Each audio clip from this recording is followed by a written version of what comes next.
ब्रह्मांड जिसकी कोई सीमा नहीं है, उसे वैज्ञानिक दो भागों में बांट देते हैं। पहला है ऑब्जर्वर यूनिवर्स, यानी जिसे देखा गया है, और दूसरा है नॉन ऑब्जर्वर यूनिवर्स, यानी वो ब्रह्मांड जिसे आज तक कोई नहीं देख सका है और कभी देख भी नहीं पाएगा। बात करें दृश्य ब्रह्मांड यानी ऑब्जर्वर यूनिवर्स की, तो वो करीब 93 बिलियन लाइट ईयर्स में फैला हुआ है, जिसका अर्थ है कि आज तक हमने जिस ब्रह्मांड को जाना है उस ब्रह्मांड की चौड़ाई ही इतनी है कि इसे पार करने में ही ब्रह्मांड की सबसे तेज चीज लाइट को भी 93 बिलियन साल लग जाएंगे। और इतने सालों में तो जब लाइट ब्रह्मांड के एक छोर से दूसरे छोर की ओर जा रही होगी, तो यूनिवर्स के एक्सपेंशन की वजह से वो कभी भी दूसरे छोर को नहीं पकड़ पाएगी। चलिए अब आगे बढ़ते हैं और समझते हैं इस ब्रह्मांड को एक अलग ही अंदाज में, जो आपको रोमांच से भर देगा। एक बार फिर हम यूनिवर्स की यात्रा लाइट स्पीड से करेंगे। ब्रह्मांड की यात्रा करते हुए अनोखी आकाश गंगाओं, नेबुलास, सबसे खतरनाक तारों और ब्लैक होल्स को देखते हुए गुजरेंगे। तो तैयार हो जाइए एक बार फिर इस अनोखे सफर के लिए, जो आपको पूरा हिलाकर रख देगा। हम सभी जानते हैं कि इस ब्रह्मांड में सबसे तेज स्पीड केवल लाइट की है, जो कि 3 लाख किलोमीटर पर सेकंड है। अगर हम 60 साल तक अपने हाइपोथेटिकल स्पेसशिप में ट्रैवल करते हैं, तो हम केवल 4000 लाइट ईयर तक का ही सफर कर सकते हैं, जो कि 1 लाख लाइट ईयर में फैली हमारी मिल्की वे गैलेक्सी के सामने बहुत कम है। तो अगर टाइम डायलेशन का इस्तेमाल करते हुए हम अगर अपनी मिल्की वे गैलेक्सी के दूसरे छोर पर जाएं, तो हमें उसे पार करने में 60,000 लाइट ईयर लगेंगे, पर हमारे स्पेसशिप में केवल 850 साल ही बीतेंगे।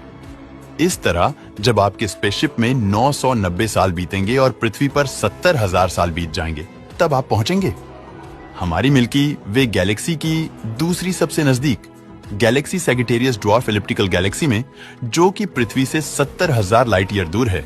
ये गैलेक्सी 1994 में रेडियो वेव लेंथ की मदद से खोजी गई थी। ये आकार में काफी छोटी गैलेक्सी है और केवल 10,000 लाइट ईयर में फैली हुई है। इसके में तारों के कई ग्रुप्स, जिन्हें ग्लोबल क्लस्टर भी कहते हैं, अपने अंदर समा के रखती है। जब आप अपने हाइपोथेटिकल जनरेशन से यहां गुजरेंगे, तो सूर्य से 8 लाख गुना चमकदार और 153 लाइट ईयर में फैले M54 ग्लोबल क्लस्टर को करीब से निहारते हुए जाएंगे। इसे पार करने में ही आपके 2 साल अपने स्पेसशिप में ही बीत जाएंगे। फिर इसके बाद हम चलेंगे मिल्की वे गैलेक्सी की दूसरी पड़ोसी गैलेक्सी की ओर, जो कि पृथ्वी से 1,63,000 लाइट ईयर दूर है। लार्ज मैग्नेटिक क्लाउड से जानने वाली ये गैलेक्सी मिल्की वे की सैटेलाइट गैलेक्सी है, जिसका मास करीब 10 अरब सूर्यों के बराबर है और फैलाव कम से कम 14,000 लाइट ईयर है। जैसे ही ये स्पेसशिप इस गैलेक्सी के ऊपर से गुजरेगा, तो भाई इसमें 70 ग्लोबल क्लस्टर यानी तारों के विशाल झुंडों को पाएगा। यहाँ आपको 500 से ज्यादा प्लेनेटरी नेबुला भी मिल सकते हैं, जो एक बड़े रेड जायंट स्टार के कोलैप्स होने के बाद बनते हैं। धूल के इन बादलों को पार करते हुए आप इसी गैलेक्सी में हजारों बड़े तारों और कुछ विशालकाय नेबुलास को देखेंगे। इन्हीं नेबुला में एक नेबुला आपको इसी गैलेक्सी में देखने को मिलेगा, जिसका नाम है टेरुंचुला नेबुला। यह विशालकाय गैस के बादलों का एक भंडार है, जिसमें हजारों तारे और सुपरनोवा ब्लास्ट की बची हुई धूल शामिल है। ये इतना ब्राइट है और इसकी लुमिनोसिटी भी इतनी ज्यादा है कि अगर हमसे 1500 लाइट ईयर दूर होता, तो पृथ्वी पर इतनी रोशनी आती कि जिससे हमारी परछाई भी बनने लगती। इसी से आप समझ सकते हैं कि ये कितना ब्राइट होगा। खैर, इस नेबुला से आगे बढ़ते हुए हम चलेंगे एक ऐसे स्टार की ओर, जो कि इसी गैलेक्सी में बैठकर सभी की चमक को लगभग खत्म कर देता है। R136 A1 नाम का ये स्टार हमारे सूर्य से भी 300 गुना भारी है और ये तारा इतना ज्यादा रोशनी फेंकता है कि अगर इसे हम अपने सोलर सिस्टम में सूर्य की जगह रख दें, तो ये सूर्य से 95,000 गुना ज्यादा रोशनी पृथ्वी पर फेंकेगा। ये स्टार केवल 4 सेकंड में ही इतनी एनर्जी रेडिएट करके बाहर फेंक देता है, जितनी हमारे सूर्य को करने में 1 साल का समय लगता है। इसीलिए इसे ब्रह्मांड का सबसे भारी और सबसे चमकदार तारा भी कहा जाता है। अब हम चलते हैं 2 लाख लाइट ईयर दूर एक छोटी सी गैलेक्सी स्मॉल मैग्नेटिक क्लाउड की, और ये गैलेक्सी 7 अरब सूर्य जितना मास अपने अंदर समा के रखती है, और इसमें लाखों तारे हैं जो हमारे सूर्य से भी बड़े हैं।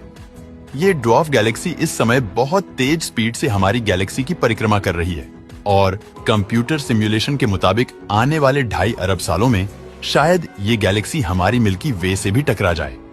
जब ये हमारी गैलेक्सी से टकराएंगी तो ये नजारा हैरान कर देने वाला होगा।